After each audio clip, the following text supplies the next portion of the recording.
So this is my 2008 Tahoe hybrid. And I got it all jacked up. Getting ready to cut the suspension out.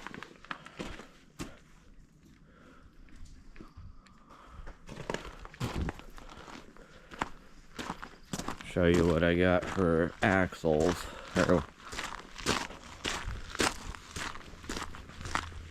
I found a 2006 F250 that was stripped of the body, and it had all the axles and suspension components and steering, and what else did I take? But I found this online, got a pretty good deal out of it. It was wrecked really bad. There's one of the radius arms. There's one of the radius arms. It's all bent, and the frame is tweaked real bad. It was hit hard in the front right. I don't know if you can see the twist in that.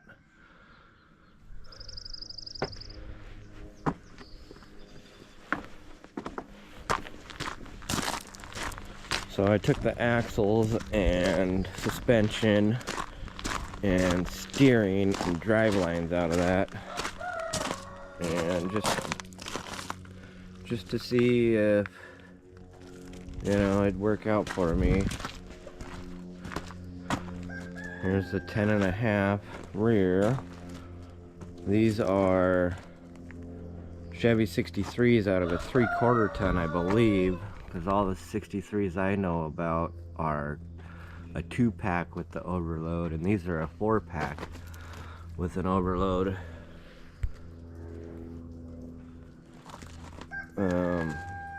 So I think they're out of a 3/4 ton, but they're still 63s.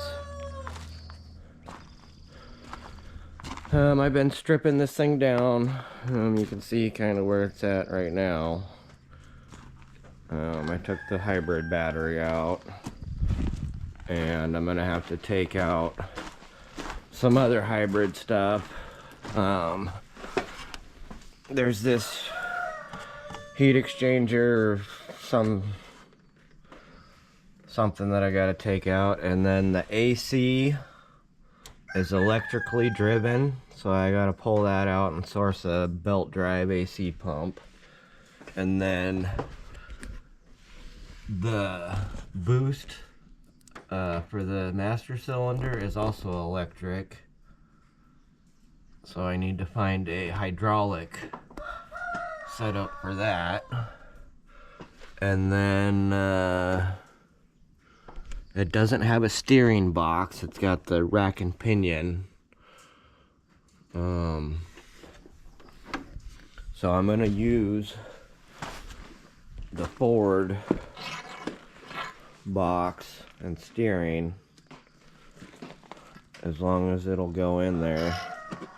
I chose to do that because the pitman arm faces forward instead of the Chevy's face backwards, and that way I'll be able to move the axle forward more in the wheel well. That's kind of your limiting factor on how far forward you can move it, is where that pitman arm is. So I opted to go with the factory Ford box that came with this axle.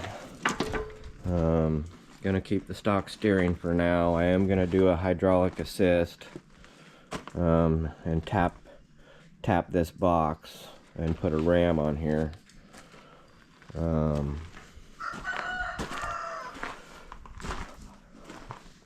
I'm at the point where I'm going to start cutting suspension out today. Let's see what else. I'll show you what I got. I got a Turbo 400. Made it do a 203 Chevy 203. Then mated to a Ford 205 and SFI bill housing. I kind of been sourcing these parts. I bought a Chevy that had the 400 and the 203 in it already, And I pulled those out, and the rear axle and the drive lines, and sold the truck, the rest of the truck.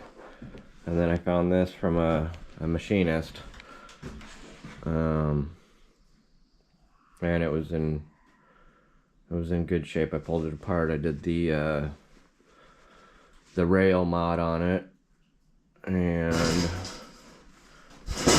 I have a off-road design doubler plate, adapter plate. So that's kind of where I'm at right now. Yeah, I don't know what else to catch you guys up on here. Yeah, I plan on cutting all the suspension and everything out today. I'm debating on whether to unbolt it all or just leave it all bolted up and go in there with the plasma cutter and just cut everything out and then clean it up. It'd probably be faster that way, but I don't know. I'm gonna have to look at it for a little bit, see how easy that's gonna be. So it would be a lot more work to unbolt everything than it would just to cut it all off and let it drop with everything still attached. So yeah. All right, here we go.